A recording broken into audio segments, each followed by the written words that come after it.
I've just attempted another one of the SRA sample questions for SQE2. This time it's the attendance note, which is part of the client interviewing assessment. It's in relation to the property practice scenario that you'll find on the website in the link underneath this chat.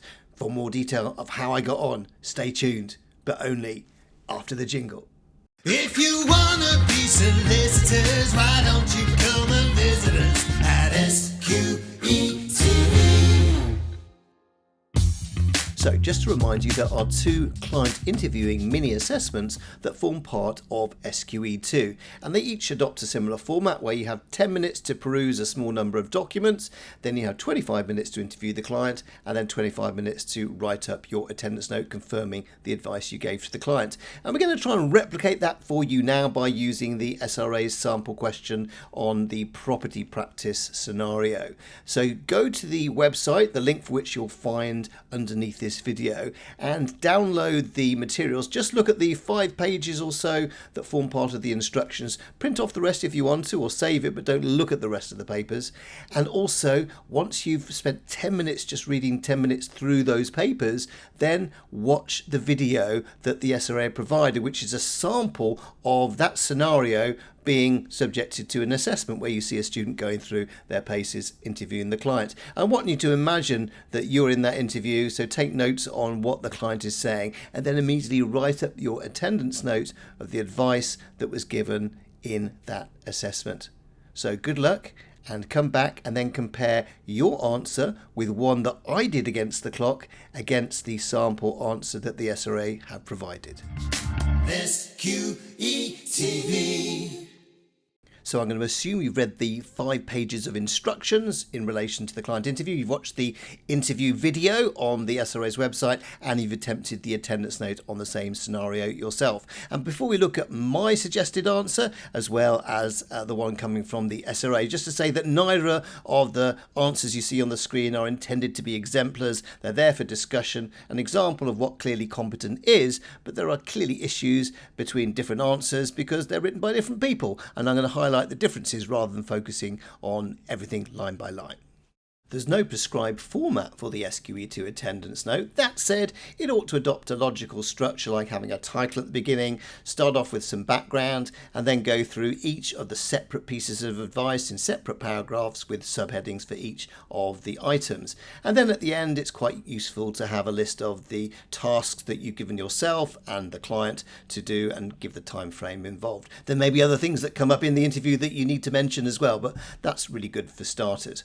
And if you look at the beginning of my attendance note and Kaplan's attendance note that the SRA have put forward, you'll see that we've got a slightly different approach to how we sort of set up the rest of the piece. What I did was just to say in general why the client had come to see us, and I said clients sought advice in relation to their rights and responsibilities under their lease.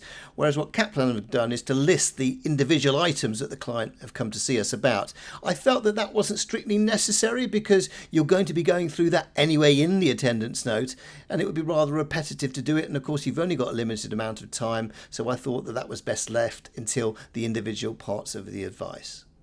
Now you'll notice that the first substantive part of both of my and Kaplan's attendance note focused on the liability of the tenant to repair the premises following the fire.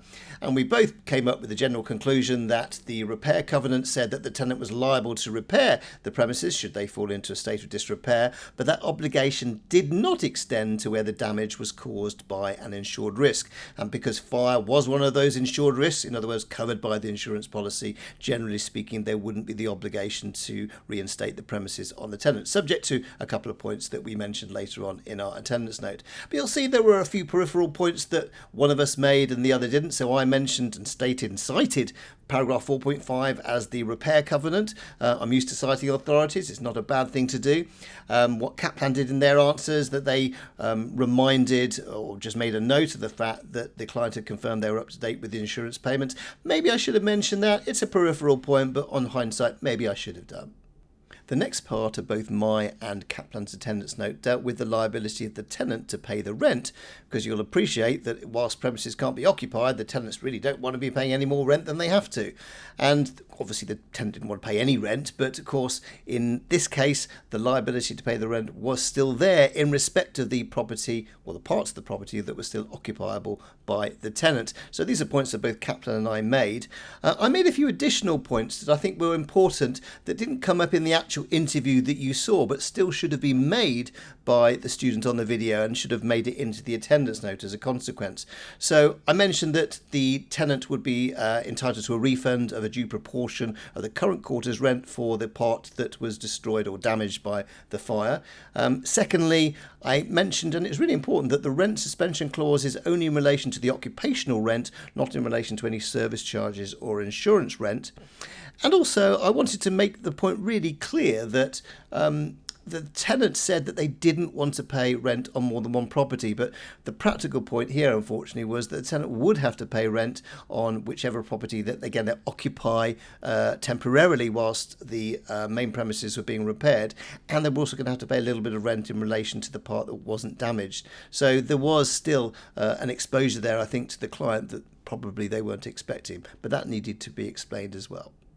The next part of both answers, dealing with the question of whether the tenant could bring the lease to an end early, were written very similarly by myself and Kaplan's suggested answer.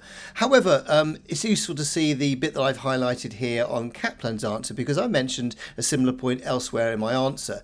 And what I wanted to say was that it doesn't really matter if you write something in a different section to where somebody else does, as long as your attendance note captures what the client said and what you said in a logical point within the attendance note. So don't get overly concerned if you see a point that I've made in one section and you've written somewhere else, as long as we've made the similar point and got it correct. The next substantive part of my and Kaplan's answer dealt with the liability of the tenant to replace the boiler at the premises, and we both concluded that yes, the tenant was liable to replace the boiler, and that was because the repair covenants included the obligation for the tenant to replace the boiler, because the heating equipment was included in the definition of premises which came under the ambit of the repair covenant. So far so good, but weaker students, not me and not Kaplan, but weaker students would also have seen in the repair covenant that the obligation to repair didn't extend to items that were damaged due to risks, insured risks. But of course, fire, in this case the insured risk, did not destroy the boiler. So therefore it would have been fraudulent to bring a claim under the insurance policy to replace the boiler, because the fire happened after the boiler was damaged beyond repair. So I felt that that warranted discussion in the meeting. Wasn't mentioned in the meeting by the student in the video, but it was important, I think, to mention. Would have got you maybe a little bit of professional conduct credit there. There were two issues, though, in the answer from Kaplan I didn't like. First of all, dealing with the penultimate paragraph of their answer, they mentioned that the landlord could also forfeit the lease for failing to repair.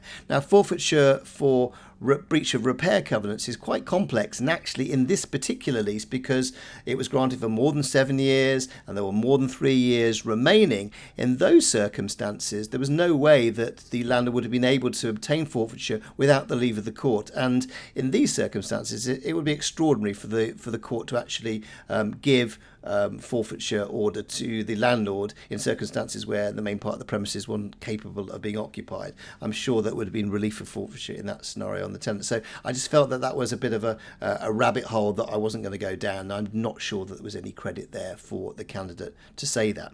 The last paragraph as well, I didn't like the fact that there was an assumption there just because we think it's an FRI lease, therefore it contains a Jervis and Harris clause. Yes, you would expect to see one, but I think it was important to emphasise you need to check the lease to be absolutely sure, and then explain the Jervis and Harris clause off the back of it.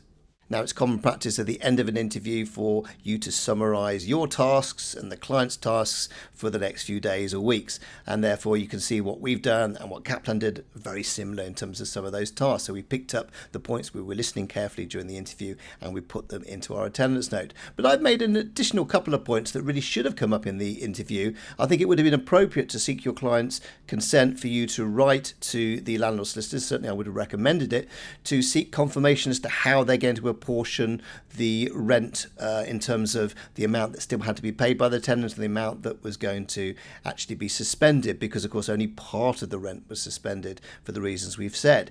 Also, I thought it was important because the property had been damaged because of the fire. The landlord may not be in a position or wanting now to enforce in relation to the breach of repair covenant in relation to the boiler, because for practical reasons it may not be appropriate to install a boiler at the moment. So it would have been helpful to just get a steer just to make sure the landlord was on the same page as our tenant here, to buy him a little bit more time before he needed actually to replace the boiler. And finally, it probably would have been helpful to get some confirmation from the landlord solicitors that a claim had been made, or at least it was in the process of being made to the insurers. SQE2. We've now come to the end of our video. Oh, I hear you say, what we didn't want to do is to go through a line-by-line comparison of mine and Kaplan's answer. That really is for you to do and compare it to your own answers, and then take those learnings into the actual assessment and then ace it, because I'm sure you will.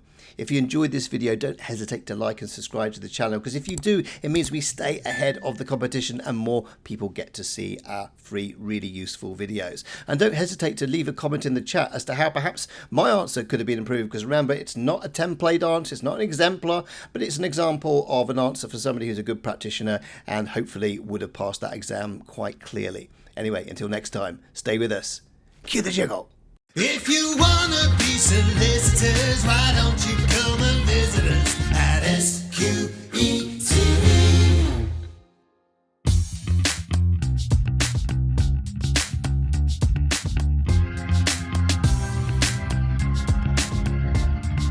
SQE2.